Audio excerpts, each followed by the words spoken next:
இயேசு உங்களை நேசிக்கிறார். இந்த நாள் வேதாகம தியானத்திற்கு உங்களை அன்புடன் அழைக்கிறேன். ஆரோக்கியமுள்ள நாவு ஜீவ விருட்சம். நீதிமொழிகள் 15ஆம் அதிகாரம் 4ஆம் வசனம். முதியவர் ஒருவர் மரண படுக்கையில் படுத்து இருந்தார். அவரது குடும்பத்தினர், உறவினர், நண்பர்கள் என அனைவரும் அவரது படுக்கையை சூழ்ந்து கொண்டு நின்றனர். அப்போது முதியவர் ஏதோ சொல்வதற்கு முயற்சித்தார். தட்டு தடுமாறி, என் வாயில் என்ன இருக்கிறது தெரியுமா என கேட்டார். வயது முதிர்ந்த அந்த முதியவரின் வாயில் பற்களே இல்லை, அனைத்தும் விழுந்து இருந்தன. எனவே அவர்கள், ஐயா, உங்கள் வாயில் உள்ள நாக்கு மட்டுமே எங்களுக்கு தெரிகிறது என பதில் அளித்தனர்.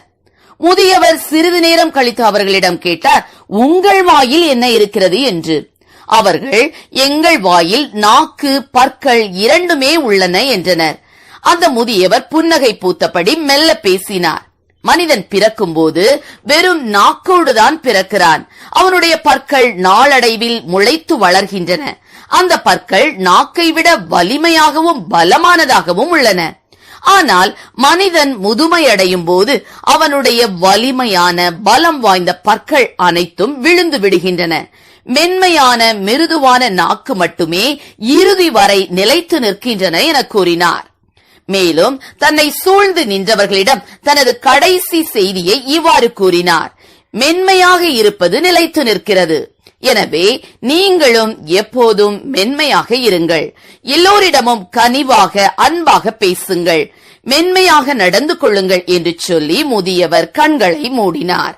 ஆம், என கருமையானவர்களே, கெட்ட வார்த்தை ஒன்றும் உங்கள் வாயிலிருந்து புறப்பட வேண்டாம். பக்தி விருத்திக்கு ஏதுவான நல்ல வார்த்தை உண்டானால் அதையே கேட்கிறவர்களுக்கு பிரயோஜனம் உண்டாகும்படி பேசுங்கள் என எபேசியர் 4:29 வாசிக்கிறோம். பாவமான, சாபமான, காயப்படுத்துகிற, அருவருக்கத்தக்க, அசிங்கமான, கோபமான, பெருமையான, அகங்காரமான, கடின வார்த்தைகளை தேவனுடைய பிள்ளைகள் பேசி கடுமையாய் நடந்து கொள்ளாதபடி, தேவ நாமம் மகிமையடையத்தக்கதாய், மற்றவர் மனம் மகிழத்தக்கதாய் அன்பான, நன்மையான வார்த்தைகளை நாள் முழுவதும் பேசுவோம். ஆரோக்கியமுள்ள நாவு ஜீவ விருட்சம் என சாலமோன் ஞானி கூறுகிறார். ஒரு செழிப்பான மரம் நமக்கு ஆக்சிஜனை கொடுத்து புத்துணர்ச்சியையும் கனிகளை தந்து பசியையும் நீக்குவது போல மென்மையான, அன்பான வார்த்தைகள் கேட்போருக்கு புத்துணர்வையும் வாழ்வையும் அளிக்கும். ஞானமுள்ளவர்களின் நாவு ஔஷதம், அதாவது காயத்தை ஆற்றும். ஆம், யோசித்து நிதானமாய் பேசப்படும் மென்மையான, அன்பான வார்த்தைகள் மனதின் காயங்களை ஆற்றும். மனஸ்தாபங்களால் முறிந்து போன உறவுகளை திரும்பவும் ஒன்று சேர்க்கும். பிரியமானவர்களே, நாம் ஆராதிக்கும் தேவன் அன்புள்ளவர். தேவன் அன்பாகவே இருக்கிறார். இயேசு மலை பிரசங்கத்தில் கூறின மென்மையான வார்த்தைகள் அநேகம் பேரை தொட்டது. சாந்த குணமுள்ளவர்கள் பாக்கியவான்கள், அவர்கள் பூமியை சுதந்தரித்துக் கொள்வார்கள். இரக்கமுள்ளவர்கள் பாக்கியவான்கள், அவர்கள் இரக்கம் பெறுவார்கள். சமாதானம் பண்ணுகிறவர்கள் பாக்கியவான்கள், அவர்கள் தேவனுடைய புத்திரர் எனப்படுவார்கள். ஆம், நம் அப்பா இயேசுவிடம் காணப்பட்ட அன்பான, மென்மையான வார்த்தைகள் நம்மிலும் மலரட்டும். கர்த்தர் தாமே நம்மை ஆசீர்வதிப்பாராக. ஆமென். ஜெபம்.